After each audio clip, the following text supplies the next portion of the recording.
this week, you live in a money pit. Money pit. If your basement needs a pump or your place looks like a dump, you live in a money pit. Money pit. Pick up the telephone, fix up your home sweet home by calling 888 Money Pit.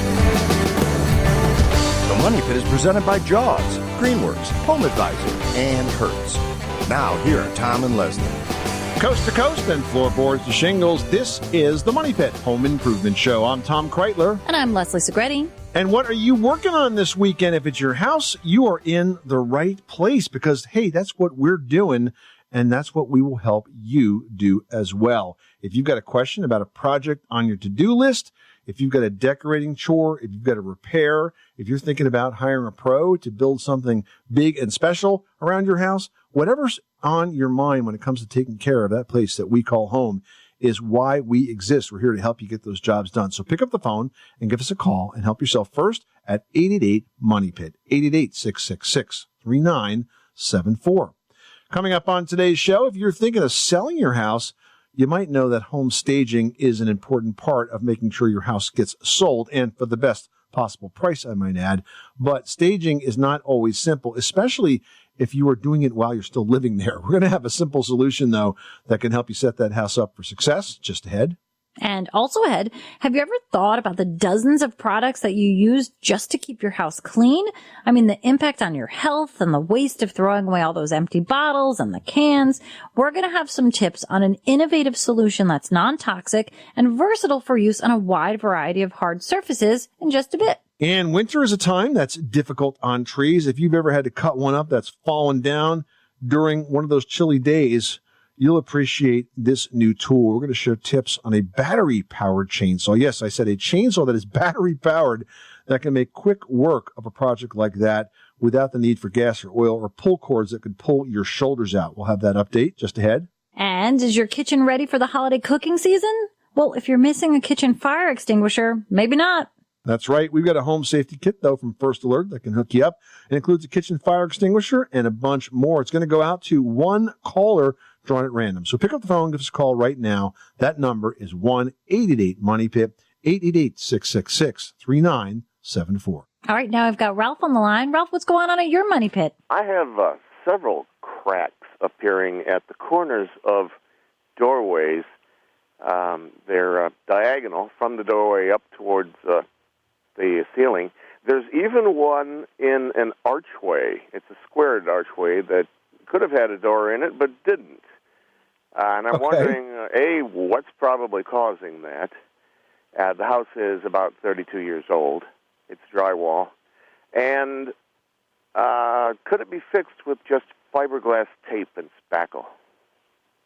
Yeah, so first of all, Ralph, it's pretty typical to have that kind of crack. If you think about the wall structure, wherever you have essentially a hole in the wall, which would be for a door or an archway or even a window if it's on an exterior wall, you tend to get more movement of the wall around those openings because it's a little bit bigger, it's a little bit weaker, it's kind of almost like, think of it as a hinge as the house expands and contracts. It's going to open up in those spaces. To have cracks, therefore, in those corners is not anything necessarily by itself to worry about. Now, how do you fix this and how do you stop it from showing back up again? And you mentioned fiberglass tape, and that is, in fact, the best way we've found to make that repair, because if you just spackle it, obviously that crack's going to form once again because the spackle is not really doing anything. It's not going to expand and contract with it. It's just going to fall right out. So the best thing to do is to put the fiberglass tape on and then do 2 or 3 coats of new spackle above that tape. The tape tends to bridge that crack and keep that wall from opening up in those corners again. So I would do that, and remember, before you put on your tape, I'd like you to lightly sand that to make sure we don't have any dirt or grease on it. We want to get good adhesion. And that fiberglass tape is tacky, so you don't even have to, worry about spackling it in place. It'll just stay there. But then when you put those layers of spackle on, go thin. Fight the temptation to put a lot on, thinking you'll get the job done quicker. Put thin layers on there, stand in between, and when you're done, prime it, and then paint it and use a good quality flat ceiling paint. And I think it'll stand up quite well. Maybe 1 or 2 more will open up over the time, but for the most part, I think you'll close them nicely. Right. right. Understand. It's a stress riser. It just happened to occur at that point due to the movement of an aging house. Yeah. Well, we all have stress risers. I have 3 of them. They're called my children. I gave you the straight line. Hey, how deep do I have to go down into the drywall? Because I figured, a V cut following the crack. Not necessary. I would just take out if there's any loose spackle or drywall on the edge. You don't have to open it up as if you're repairing concrete here. You could just go right on top of it. Okay, I don't want a lump there, but do it thin and feather it in. You're going to have a little. Listen, you're going to have a little bit of a lump. You can't avoid that. But that's why I told you to use flat wall paint, because if you use flat paint and if you prime the area first, it will blend in nicely. It'll be really hard to detect that you have a bit more of a rise there because of the spackle. Excellent. All right. Good luck. Thanks so much for calling us at 888-MONEY-PIT. All right. Now we're going to Tennessee, where Jean has a stucco question. What's going on? How can we help you? Well, the house was built in 1914, and the outside, the exterior walls are covered with stucco that has the kind of swirly bumps where they swirl the trowels on it. And it looks like it's in good condition, so I was thinking we could probably just spray it a nice color. It's still kind of golden like it used to be, but wherever the branches of the shrubs went against it is kind of yucky and gray looking.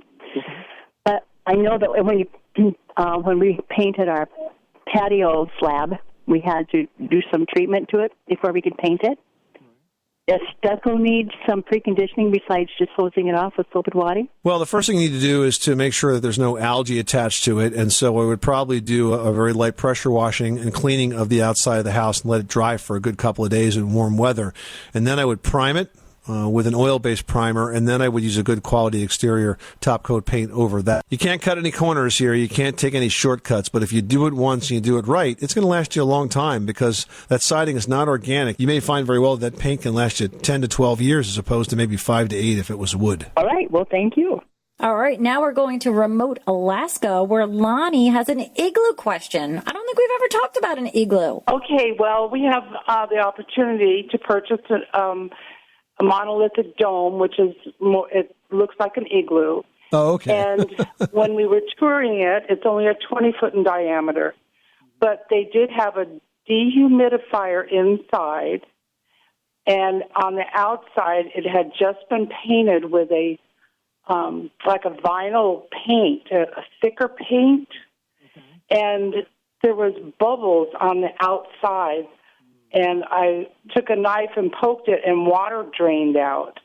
So I'm wondering if there's a condensation problem, especially for mold, and what it would take to remedy that. So what is this dome constructed out of? Is the entire thing concrete, or what's it made out of? It is concrete. Well, listen, you've got to have some sort of a system to try to manage moisture in a space like that because, let's face it, first of all, concrete is very hygroscopic, so water that will get into that concrete at the base where it comes in contact with the soil, it'll draw up into the concrete surface and essentially saturate the entire thing. If there's bad drainage, it can get worse, but I could definitely see how it would stay very, very damp. The moisture that you're seeing inside that paint is clear evidence of the fact that this structure is holding a lot of water. Now, it could draw from the soil, or it could just be from the humidity in the air that's getting into the walls. So it definitely has to be managed, and it sounds like just a dehumidifier by itself may not be the answer. You might need to really have an HVAC pro design a system that could manage that moisture. And in terms of the paint itself, you also have to choose a paint that is designed to stick well to concrete. You mentioned this is a really thick paint. We've seen a lot of paints out there that claim to be sort of almost like a liquid siding that are very thick, but the problem is that they're not vapor permeable, so they don't breathe. As a result, everything stays underneath it, and then when you see those bubbles and the water's just forming right there, it's just going to continue to push that right off. And I imagine when it gets really, really cold, it'll probably freeze and expand and crack that paint, basically making it worthless. So I think you have reason to be concerned, and I would definitely, if there's a good professional home inspector in that area that could look at it for you, that might be a pro to start with, but I definitely think you're going to need to have an expert design a system that works for that. You know, typically when you paint concrete, you want to use an epoxy-based paint that has really high adhesion and really strong durability. But it sounds to me like this paint that they used in this case was not that type of paint. Okay. Thank you so much. I appreciate it. All right, well, good luck with that project. Thanks so much for calling us at 888-MONEY-PIT. You are tuned to the Money Pit Home Improvement Radio Show. Give us a call at 888-MONEY-PIT, presented by Home Advisor, the fast and easy way to find the best home service pros in your area. You can read reviews and book appointments right online. Hey, have you ever thought about the dozens of products that you use pretty much every day just to keep your house clean? You got one for this, one for that, different size bottles. Don't confuse it. Don't use this one on the marble. Well, it's really kind of a pain in the butt. So we're going to have some tips on an innovative solution that's non-toxic and versatile after this. You live in a money pit.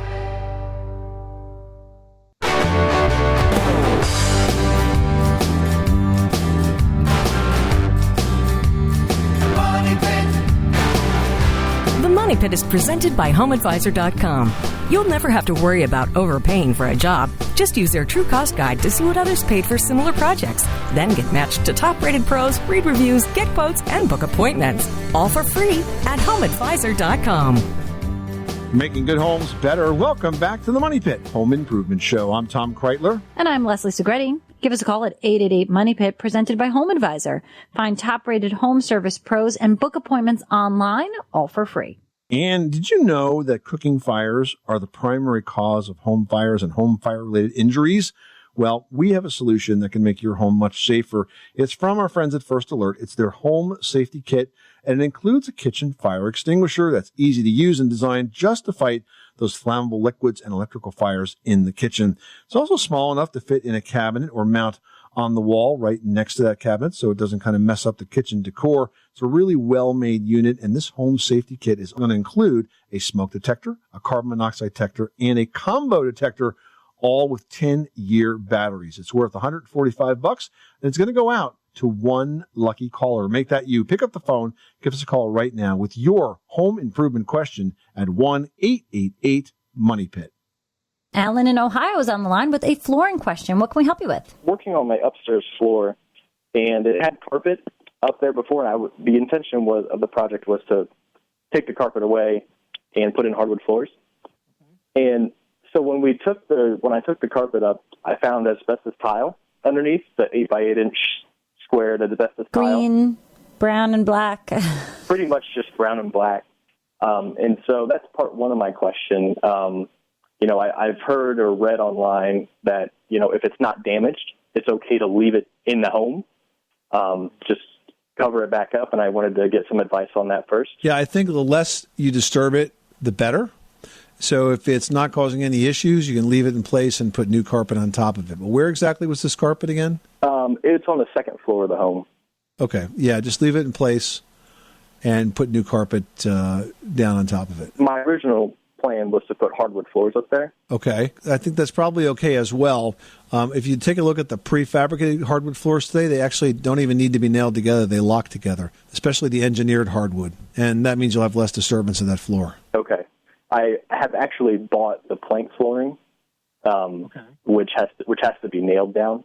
So I didn't know if you guys had any advice on how to, obviously I'm going to be putting an underlayment down before I put the hardwood floors on, but I didn't know if you had any advice other than that of an additional way to cover it up. What's under the tile right now? Why are you putting the underlayment down? Because I'm not sure that that's really going to be necessary. What's under the tile now is just subfloor. Yeah, then I don't think you need to put underlayment down. If you've got full plank thickness hardwood, you can just put that down. Well, I think the underlayment is to help reduce noise from upstairs to downstairs. So are you using engineered hardwood floor here? No.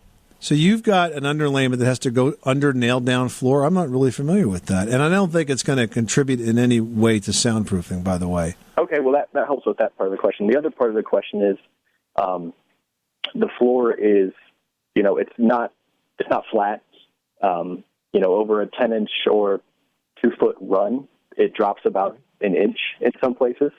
And it's really just where the house settled above the beam in the basement. So there's something called floor leveling compound that you can mix up and add to that and trowel into its place? So that's my question. On the back of the box, it's like Bruce flooring, it says do not use leveling compounds. Huh. And so I'm at a loss a little bit on what to do to level the floor. Okay, well, if they don't want you to use leveling compound, then you have to do this the old-fashioned way, and that is by basically building this up with real wood material.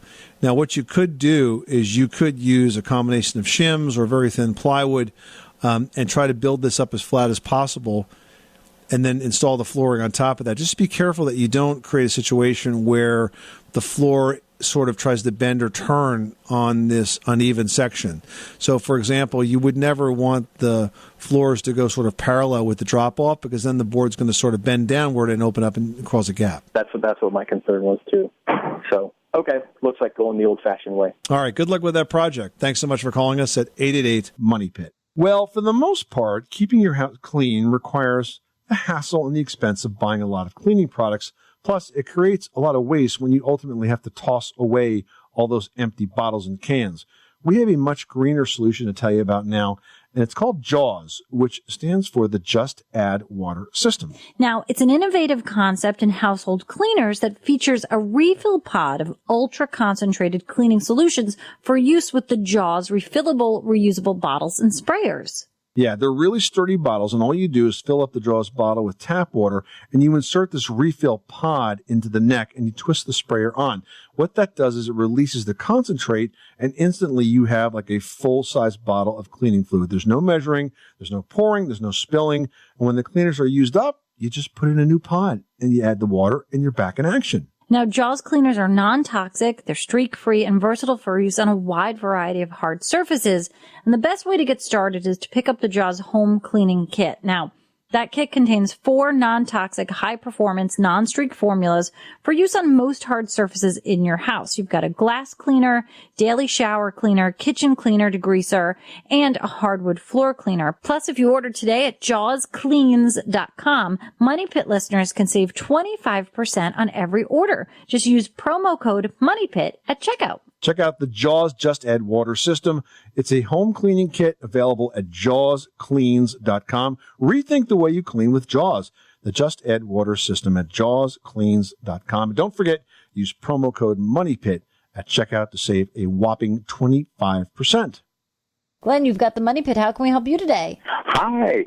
I was calling to find out, I was looking to purchase used a propane heat stove for the house to replace my wood stove. And my question is, I live in town in a home now that has natural gas, and I'm wondering if a propane stove could work in a natural gas environment. Not unless it has a new burner put into it, because the burners are different for propane and for natural gas, Glenn. So you can't just use one in place of the other. You have to have a different burner, because the orifice, the size of the holes where the gas comes out, is different. Oh, okay. Now, I know I've had experience in taking something that's natural gas and converting it. I would guess then you would make it smaller. Same idea, yeah. And you have to have the right parts to do that. Okay, so it sounds like probably more than a project and probably more expensive than I would want to tackle. Probably, yeah. You might be just want to pick up a new stove. By the time you get the parts for it, you'll probably be halfway there, and this way you'll be starting clean. Okay? Well, thank you for letting me know that, and I really appreciate your help. I enjoy listening to the show. Well, thank you so much, Glenn. Good luck with that project. All right. Thanks so much for calling the Money Pit. You can reach us anytime, 24/7 at 888-MONEY-PIT with your home repair or home improvement question.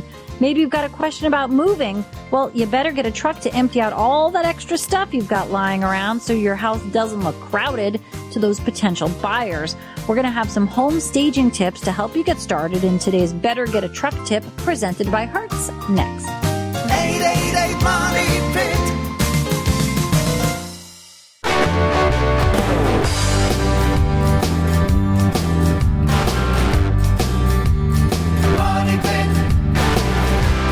The Money Pit is presented by Sense. The Sense Smart Home Energy Monitor works like a fitness tracker, telling you what's on in your home and how much it costs, so you can save electricity and money. Learn more at GetSense.com. That's GetSense, SENSE.com.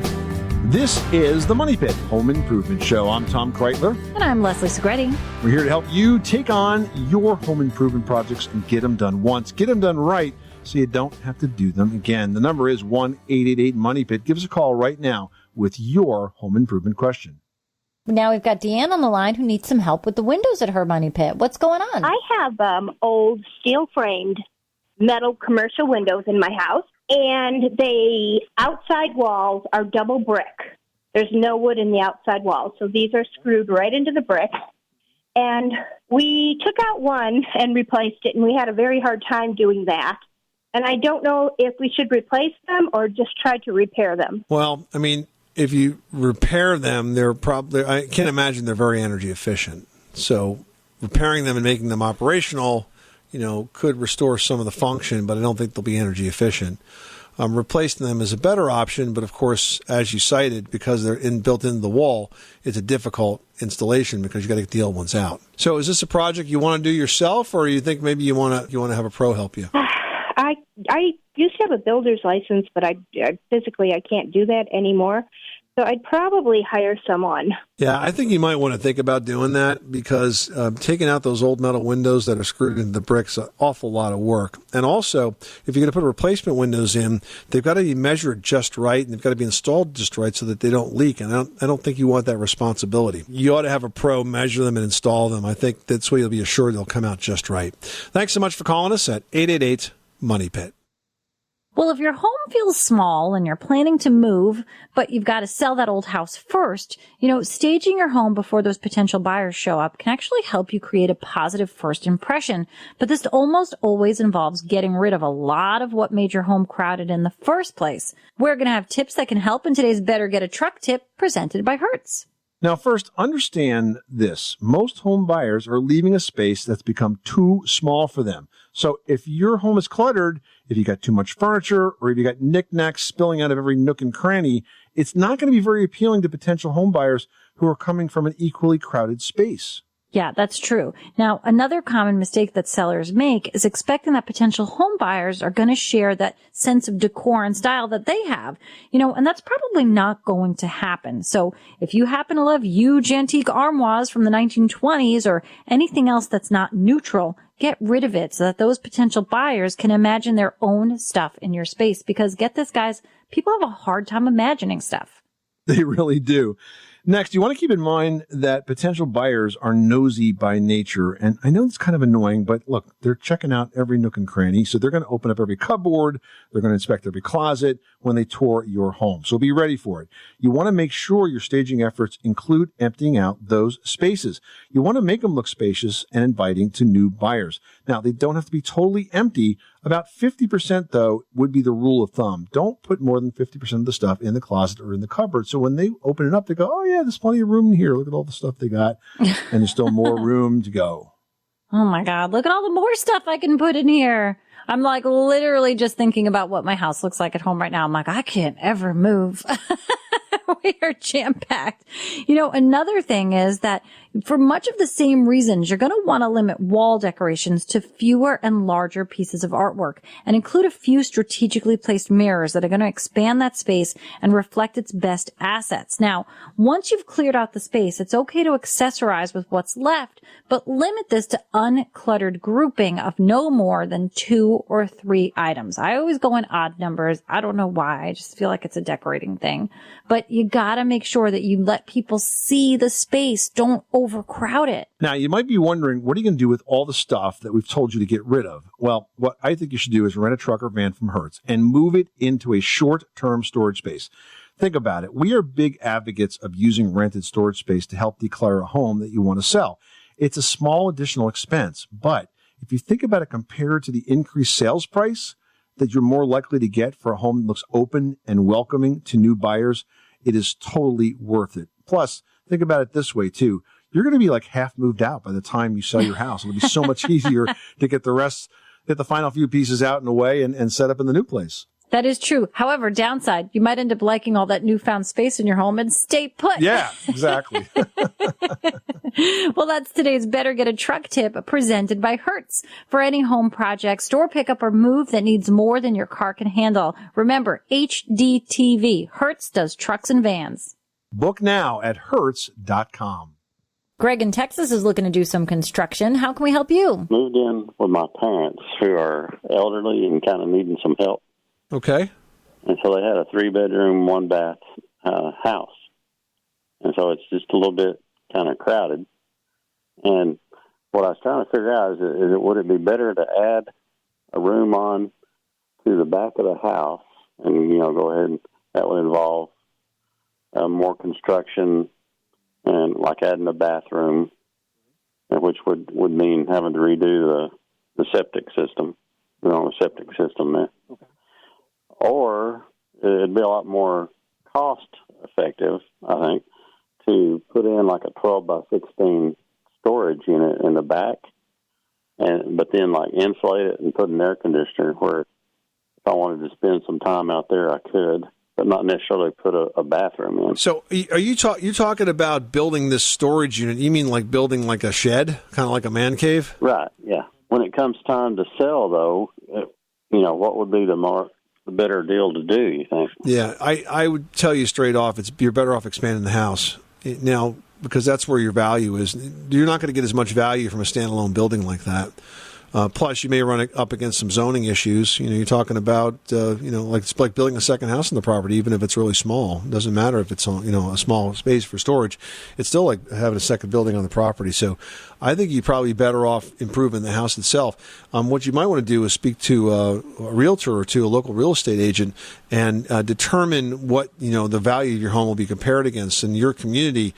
If most of the homes are 2-bath and you have 1 bath, you could add a significant value to the house by putting that second bath in. And if you're adding a bedroom and a bathroom, that's how homes are valued. They're compared against other houses that have the same number of beds or bathrooms. So I suspect that expanding the existing house is going to give you a far better return on investment than building, an undetermined at this point sort of man cave out there. Even though I'm sure you'd love to go out there and get away from your parents once in a while, and I don't blame you. I think the best way to improve the value and maintain the value of the home you have is to work at that level. Okay? Yeah. Okay. Well, appreciate it. All right, Greg. Good luck with that project. Thanks so much for calling us at 888-MONEY-PIT. You can reach us anytime, 24/7, right here at 888-MONEY-PIT. Well, winter is coming. No, I don't mean Game of Thrones. I mean actual winter. Jeez. Game of Thrones would have been so much better. But winter is coming, you guys, and it can be really tough on trees. Now, if you've ever had to cut one up that's fallen down, it's not an easy job. We're going to share some tips on a new battery-powered chainsaw that makes quick work of that project without the need for gas, oil, pull cords that tend to pull your shoulders out. Coming up after this. You live in a money pit.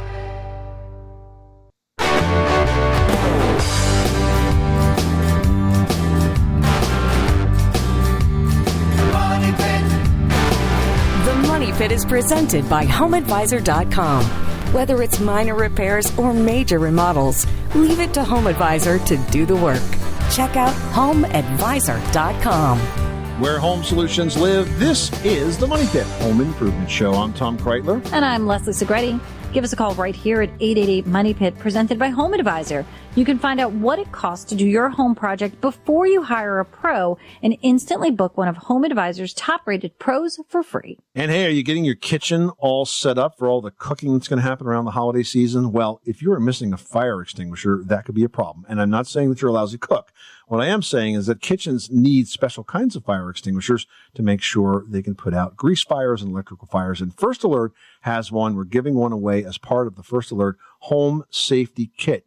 You'll get a kitchen fire extinguisher along with a smoke detector, carbon monoxide alarm, and combo alarm. Total package worth $145. That's going out to one caller drawn at random. Make that you. Call us right now with your home improvement question at 1-888-MONEY-PIT. Leanne Kansas on the line with a concrete question. Tell us what you were working on. I'm in an old house that I got in a survivorship, and it's got an old, probably was built in the 60s. I'm in the prairie of Kansas.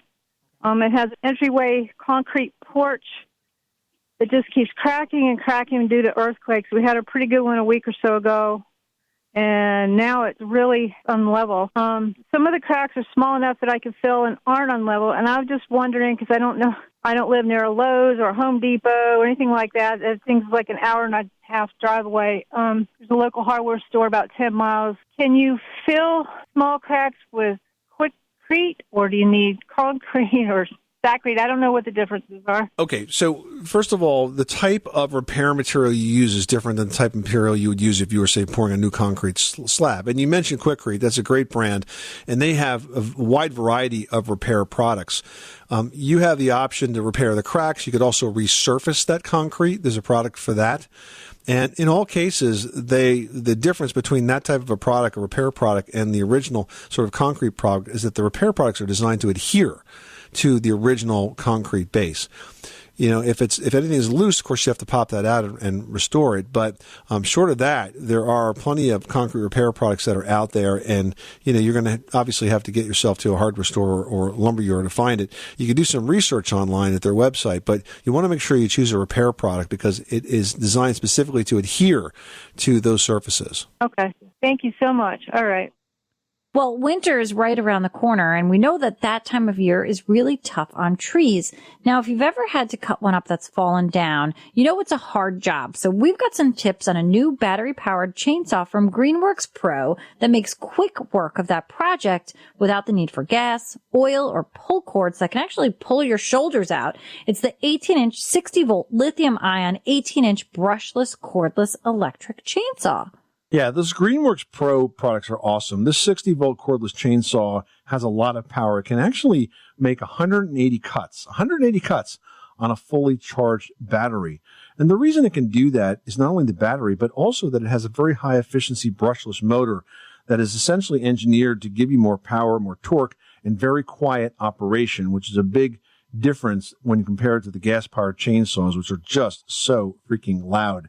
Now, this has an 18-inch Oregon bar and a chain, and what I like is that it's got a push-button start. So, again, no pull cards. You just push the button, and you are good to go. And you can really get a lot of work done with these battery-powered lawn and garden tools, Leslie, right? I mean, you can get hours and hours of projects done around the property. And the best part is that it's always ready to go. You know, with that charged battery, you're ready to go. There's none of that messy tuning up, making sure that things have enough fluid in them and everything's properly lubricated and things are new. You know, you can just pick it up and do the yard work. I mean, it's really a fantastic tool to have around the house. You should check it out in person or online at Lowe's and Lowe's.com.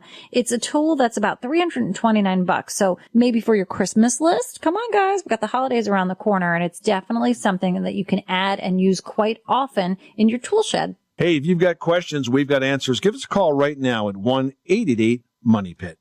You can reach us anytime, 24/7, right here at 888-MONEY-PIT. Still to come, you want to make sure your fridge can handle all of those leftovers as the holidays are about to begin.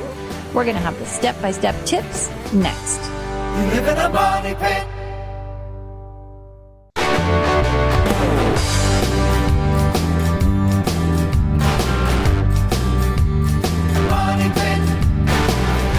This is the Money Pit Home Improvement Show. Give us a call right now at 1-888-MONEY-PIT, presented by HomeAdvisor.com. Never worry about overpaying for a job. Use HomeAdvisor's True Cost Guide to see what others paid for a similar project. That's all for free at HomeAdvisor.com. And remember, guys, you can always post your questions at MoneyPit.com or on MoneyPit's Facebook page. Now, I've got one here from Gabriella in New York, and she writes, I live in an apartment with hot water steam heat. The paint on the wall above one of the units is peeling and has dark specks that look like mold. Is that caused by the heating unit? If so, what can I do to fix it or stop it from happening? You know, that's a very common assumption, but it's actually wrong. You have to think about those radiators and sort of the convective loop of air that sort of washes over them. They're warm, so the cold air falls on them and then does sort of a U-turn and goes right back up the wall. As it does so, it pulls all the dust that's in the house kind of with it, and it can leave like streaks on the wall right above the radiator. Sometimes you also see these on ceilings, and those streaks are going to align with the floor beams above, because that's colder surface and the surface to the left and the right is not. So it sticks to those colder surfaces, and that's why it looks so streaky. So it's not mold. That's the good news. It's dirt. Maybe you have a dirty house. That's the worst that could happen. But you need to not worry about that mold issue. It's really a simple thing for you to clean that up. And by the way, if you get a lot of this, stop burning candles. That puts a lot of carbon into the air, and it's one of the ways that we sort of pollute our insides of our house without really knowing it. And you know what, Gabriella, living in New York with those steam heat pipes, it's probably 8,000 degrees in your apartment, and you're wearing summer tire all year long anyway. So just enjoy your little mini vacation in your hot apartment. Well, when it comes to keeping those leftovers around for another meal, a fridge that's running at its best is important. Leslie's got some tips on how you can improve your fridge efficiency with this week's edition of Leslie's Last Word. Leslie? Yeah, you want to make sure that your fridge is running optimally. So you got to make sure that it's not too cold. I know everybody's like, but the fridge is supposed to be cold. Yeah, but it's not also a second freezer. It's supposed to actually be a refrigerator. And that magic temperature is somewhere between 37 and 40 degrees. So you got to make sure that you're running right there. You also want to make sure that that seal is airtight so cold air isn't escaping. Now, the best way to test this is with a dollar bill inserted into the door. If it slips out easily when that door is closed, the gasket simply isn't working right. And you can replace door gaskets for a better seal. You can just simply look up the maker, the serial number, the type of refrigerator, whether it's the fridge or the freezer door that needs it, and you will find the part specifically for that fridge, because you've got to make sure you get one that's correctly sized and the right piece. Now, here's another idea that you might not have considered. If you want to reduce costs, you've got to be sure to cover the food. Now, why? I just want to stick this pie in the refrigerator. No, stick a cover on it, because uncovered foods will release moisture into the refrigerator, and that's going to make your refrigerator work a lot harder to keep it cool. And it might seem counterintuitive, but a near empty refrigerator uses more power than a full one. Now, when they're in the fridge, the food and the liquids will collect and store the cold, so your fridge is working harder to maintain that cold when it's empty. Each little cold item in the fridge almost acts like its own little ice pack and keeps everything cool. So it's better to have a lot of stuff in there, though, if you are serving a big meal and you anticipate lots of leftovers of turkey and stuffing, you better have room for those, because you're going to want to eat them. Absolutely. You go through so much work to get that holiday meal ready. I'm looking for at least a week's worth of grub out of it after the holidays passed. Right. And you know what? I always feel like I spend so much time cooking it that when it comes time to sit down and eat, I don't actually want to eat it. So like 2-3 days after Thanksgiving is when I'm like, oh, now I really want that turkey and stuffing. This is the Money Pit Home Improvement Show. Coming up next time on the program, are you dreaming of a toasty, warm fire this holiday season? Well, a wood-burning fireplace is not your only option. We're going to have tips to keep you toasty and warm, including some that don't require flames, on the very next edition of the Money Pit. I'm Tom Kreitler. And I'm Leslie Segretti. Remember, you can do it yourself, but you don't have to do it alone.